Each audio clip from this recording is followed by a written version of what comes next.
Where you go, I go. What you see, I see. I know I'll never be me without the security on your loving. Oh, this is one of those big boy episodes. I don't even have to complain about people I don't like in this video. This is a gold mine of generational moments. This is the type of shit people are going to look back on in 10 years and think, man, if only I could watch this for the first time again. Yeah, fights like Sukuna vs Makaro looked astounding, and it was an incredible showcase of Sukuna and how destructive Jujutsu sorcery can be. But there isn't really a whole lot going on during the fight. It's pretty much just Sukuna beating the shit out of Makaro for 15 minutes. And Sukuna's domain expansion was incredible, but there is a whole lot of impressive but random ass anime scenes. Hold your donkeys, guys, put your cocks away. I can already see that keyboard being typed. It is an amazing episode.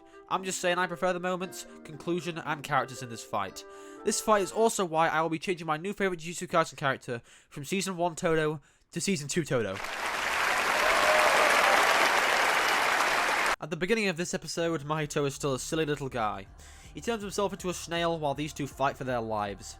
He even looks like this shit drawing my stupid baby sister did. And the clapping, Batman. The clapping.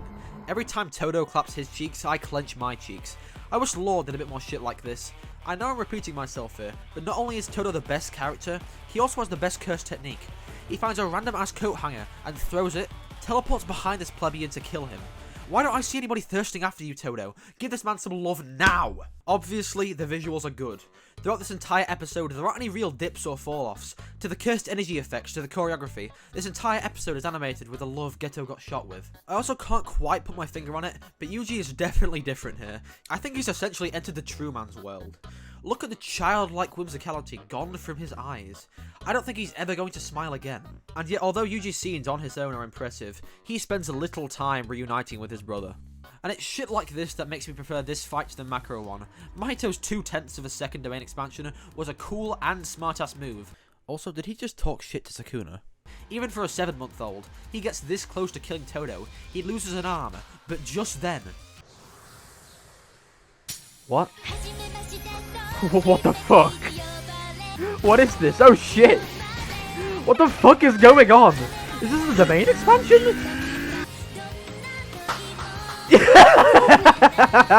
Alright, first of all, thank you, Mappa. But this is such obvious fan service to manga readers that it's so completely fucking out there and random when you first see it.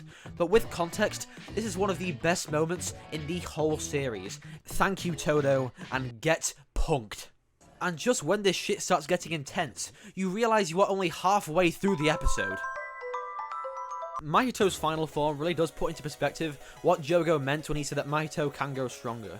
If Mahito was fighting anybody else, it's pretty safe to say that they would look like this.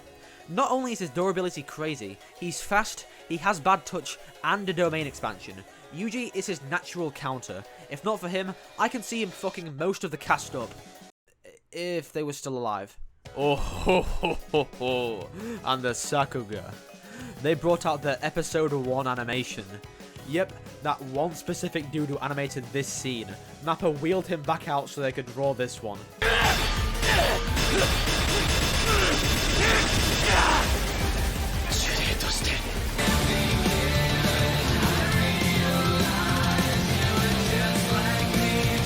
I forget that cursed energy is honestly a whole lot like Nen.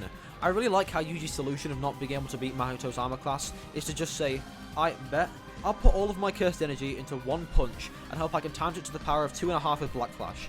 It's tense and fucking badass. I do forget how much influence Togashi has. This is foreshadowing. Every time Yuji prepares for a punch in this last scene feels like a huge deal. With every swing of his fist, it looks like he might kill Mahito. This scene does a really good job of making Yuji look like a badass, especially with Mahito saying it feels like Yuji can control Black Flash. But it truly comes to its peak when the sun starts shining through Todo, and then he starts acting like Netero. Gege, like every other mangaka, is a Togashi fanboy. This man's influence cannot be understated. This is a great reference to Hunter x Hunter. This man Todo really thinks that he's Netero with this "a prayer is an action of the heart"-ass line. If anything, I am happy this is the reason Yuji beats Mahito. I don't even gotta praise the animation anymore, it's just obvious. And here we are. The TikTok scene. No, seriously. This is one of the best scenes in the entire show. Although a scene like this is kind of cliched, it's amazing because Yuji's motives are not. As he wins the physical battle, Mahito wins the ideological one. Their ideas are essentially the same. He doesn't have some, "I'll be the real monster if I kill you," because to Mahito, he already is, and he accepts this. At this point, he just wants to kill the thing in front of him. Yuji even admits he's not being that logical or reasonable. He's following what he wanted to do all the way back in Season 1. From Yuji's facial expressions, the way he towers over Mahito, to the fear plastered across Mahito's face and the cuts to his eyes, the change of scenery to the Arctic forest, and the wolf-rabbit symbolism, to Mahito reverting back to child years, throwing rocks at Yuji while screaming at him. This scene is perfect. Of course somebody had to fucking ruin it.